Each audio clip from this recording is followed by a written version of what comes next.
Ladies and gentlemen, welcome to Opinion Machine, the show where we talk about all things gaming.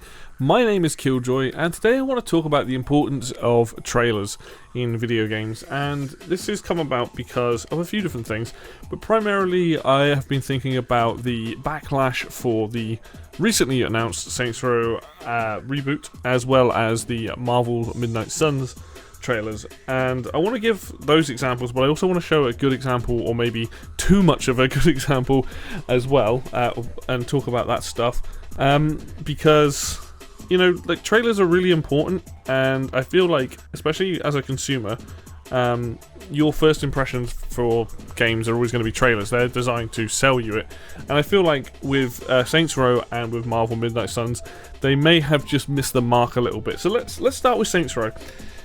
Now, the Saints Row reboot, when I initially watched the cinematic reveal trailer, I was very disappointed. I was like, this is not really what I wanted to see. However, after that came out and we got a bit more of a gameplay trailer, a little bit more of a gameplay trailer, and people had like hands-on previews, the game sounded significantly better. Now, most people are probably going to see that initial reveal trailer and that tiny bit of gameplay that was at the end of that, rather than the 7-minute gameplay trailer that came out afterwards a few days later, as well as the previews that many of the websites put up. I mean, if you're looking for that information, you're going to go and find it. So what happened here was that I feel like Volition didn't show the game in its best way. They could have had people really excited for this game if they'd gone for much more of a let's show them the crazy things you can do in this game. Now, Saints Row is known for having these silly side activities.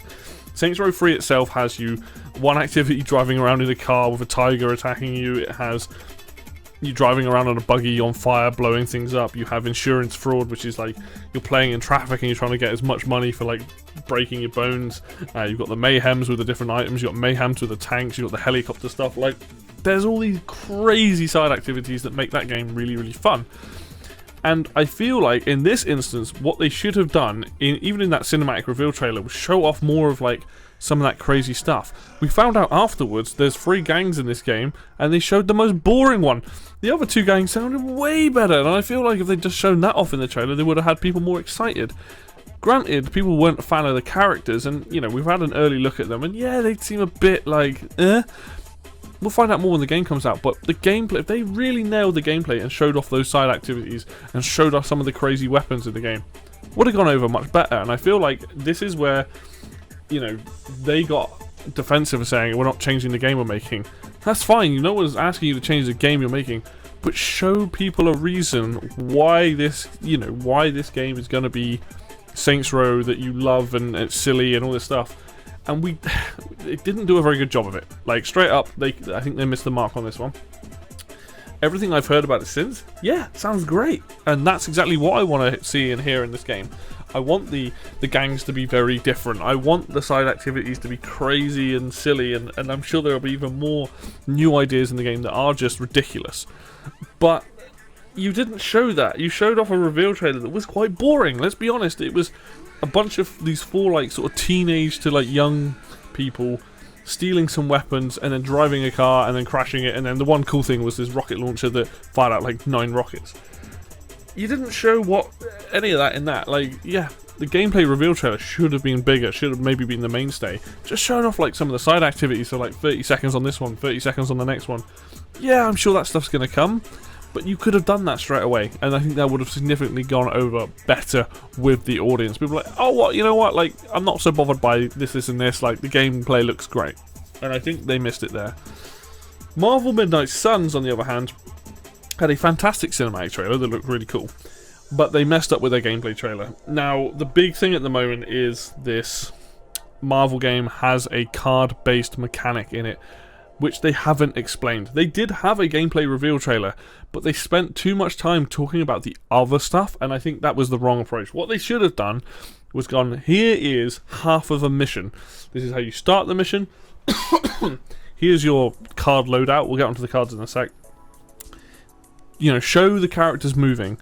Show off more of the actual game. Don't just like do cuts and stuff, because I think again this is where they fell on their own face, because they obviously were like, oh, we don't need to show off the different camera angles, we don't need to show off the tacticalness of it, we just need to show the characters doing cool things on screen. And that mixed with the card mechanics didn't go down well. Now the card mechanics, we do not know how they work. Now I've been thinking about this. Obviously I saw them, I was very disappointed, because I was like, I don't want randomness in my strategy game, in the sense of, if this game has a similar setup to XCOM, I'm not saying it is XCOM, but if it has a similar setup to it, where these cards act as your skills, I want to be able to use those at the time that I see fit. So, in my head, I initially thought that this card-based mechanic would be a case of, you build a deck, and every turn you're given random cards. Now, I'm not entirely sure that's the case. I don't know, but maybe it's a case of, you set up the cards that you get, and at the start of the fight, you say you've got 8 cards in your hand. Those are your 8 cards. Those are your moves for the entire time. And maybe when you use one of them, it goes on cooldown. Or maybe you have to wait so many turns before you can use the powerful one. And that's better, because at least that way you've got everything you need in your hand. The problem I have with that is that we're having to wait to use abilities isn't necessarily something I consider a good game design, because the way, if you're going to take some similar mechanics from other turn-based strategy games, usually in those games when you have a character, that character has access to all of its abilities that you've given it, and you get to choose when you use them. So for example, in XCOM, which, you know, there is going to be a comparison to, if you're the soldier or the heavy weapons guy and you've got a rocket launcher and you've got 2 shots, you can use those 2 shots, like, or you can use one straight away on your first turn. You don't necessarily want to, because you want to save it for when you need it for the big enemies, but you can. Whereas this, like, you can't use, it looks like anyway, you can't use the big, the cannons and stuff until you've powered up. And I think that's where they fell on their face here, is that if they'd explained what these cards do, if these cards are just a reskin skill bar, that's fine. But if you're adding random draws and all this other stuff, like, just explain to us. Spend time showing off a mission. How does the mission start? What's the setup? You know, show half a mission off of, like, some basic thing, fighting these enemies. Show how the card system works in battle. You know, maybe show before we go into battle how you set up your deck, or like your skills, and like how it works. Because if you do that, you mitigate half of this backlash. You're still going to get people that go, oh, cards or whatever. But that way you've shown people, you've given them a good insight. Right now we don't know how this card system works. It could be random, it could be a selection of cards, it might be a case that you know, they have cooldowns. I don't know. I never explained, and I mean, I have yet to go and look and see, you know, to look for information on it outside of the trailer. But also, people were saying, oh, you can't move in this game, and people had to confirm that no, you can move in this game. This has the ability to move around the battlefield. And that says to me that they just didn't quite show off the gameplay in the right light. And because of that, you've in both examples, you've got 2 games right now that essentially will probably be really good games. You know, even my own disappointment with both of them doesn't mean the games will be bad. Like, they'll probably be good games. They'll probably be really solid. But the developers have failed to convey what makes these games as special and why we should be excited about them. And that is the fault of the developers. Yes, consumers overhype stuff. Yes, it's on ourselves to hype responsibility. But if a developer is going to put out a trailer to show off a game they consider ready to be seen in a certain light, and they don't convey the gameplay, or they don't show the right content, and it has some kind of criticism and some backlash, that is on them, and that is because they haven't thought about it and properly gone, oh, you know. Now let's look at the other end, where we've got Metroid Dread. Metroid Dread had a very, very good reveal trailer because it showed a lot of gameplay. It showed one section of Samus looking around, so we know it's a Metroid game. We got to see a chase sequence, something happens to Samus, and then we get intersected parts of different bits of gameplay, loads of stuff going on, right? Awesome trailer, because it showed gameplay. It showed Samus being a badass, it showed off new abilities, it left us asking questions, what's going on. Now, you could say Nintendo have gone too far the other way and shown off way too much, but You cannot say that these trailers aren't exciting. They are showing off raw gameplay. We even had Treehouse at E3 to show off 2 sections of the game, right? The information's out there. They are giving you the information to go, this is what the game is. There's no confusion. Like, this is what the game is. There's no, like, oh, we've put card mechanics in, but we're not going to show you. You know, that'd be a bit weird in a Metroid. But, excuse me. But they would have shown that off. That's the one thing I love about the Treehouse. They showed it off. The newer trailers we've gotten have had a lot of information in them. Probably too much, like I said. And that's a game I'm excited about. They could have messed that trailer up quite easily. They could have showed no gameplay and be like, well, is it 2D? Is it 3D? You know, yes, it left the argument of people being like, well, you know, why should I pay 60 quid for a 2D game? But that's nothing to do with the game itself in terms of gameplay. But you can see there's a night and day there. If you go and watch the reveal trailer for Saints Row and you go and watch the gameplay trailers and things, and you can see that Volition should have focused on gameplay over a cinematic, or had less of a cinematic and more gameplay in their first trailer. And then when Marvel Midnight Suns showed off their gameplay, they should have explained and spent more time on the meat and veg, which is the combat. Yes, there's going to be a story, and yes, there's going to be these other things outside of that, but spend your time showing people what they're going to be doing most of the time, like why they should be excited. Metroid is a 2D platformer that has you exploring a planet. You've got plenty of that in the trailers. Right, you already know if you're going to buy Metroid or not. I don't know if I'm going to buy Saints Row or Marvel Midnight Suns yet, because I need to see more. And they could have fixed this. They could have been much better at it if they had just focused on the things that people know about these games. You think Saints Row, you think fun side activities, you think mayhem, taking over a city. Show me that stuff. Show me the customization. Show me different things like that. Right? In the reveal trailer. It doesn't have to be super long.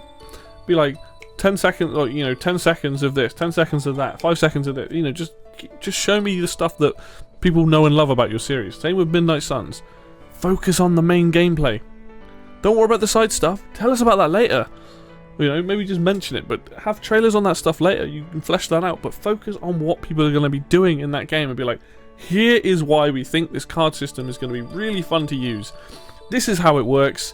This is how, like, combat works. Here you go, and they show off all that, and like you go, oh cool, yeah, alright, I understand how it's going. Right now I'm confused as hell with that system. I don't know how it's going to work. It's not exciting me anyway, I can tell you that much. So it's kind of a little bit of a rant about these trailer things, but I just wanted to bring this up because I think in some cases you get really good trailers that just show off everything you need to know, like a good reveal trailer or whatever. And then you have trailers like this for Saints Row and for Marvel Midnight Suns where they're very close to like knocking it out the park, and then they just stumble right at the end, and it's like Saints Row doesn't need a cinematic trailer really. You just show off the gameplay and you're going to sell people on the gameplay. As for the same with the Marvel Midnight Sun, if you're a strategy person, right, and you just focus on the gameplay and the meat and veg of that, you're going to sell people on it. But as far as I'm concerned, they misstepped there, and the criticism is definitely warranted. And I think it's down to the developers to show next time when we have more in depth about these games to show that off. And like I said, Nintendo probably gone too far the other way. They've shown off way too much of Metroid. It still makes me hype, but it's like, oop, you may want to dial it back a little bit. But yeah, there you go. That's like kind of my thoughts on these trailer things, because video game trailers are important. It's important if you, as a developer, you want people to look at that and go, wow, that looks awesome. I want to, now suddenly on my radar. If it falls flat on its face, it's going to turn people off, and you're always going to have the naysayers, right? That's always going to be the case. But the reason why I use Saints Row and I use Marvel Midnight Suns, because those are two games I am interested in. I'm genuinely interested in. I think the games will be good. I'm disappointed because I'm not seeing, they're not selling me on that product, right? As a consumer, I am not sold on those products. I want to be. I want to look at those games, want to see those games come out and be like, oh yeah, this is awesome. But I'm not right now. And that says to me they messed up here. They need to go back and rethink how they do their trailers, and we will see that in the coming months. So anyway guys, thank you very much for watching this. If you like the video, hit the like button. If you want to see more content like this, then hit subscribe. Links for Facebook and Twitter will be down below as always. And until next video, I will see you then.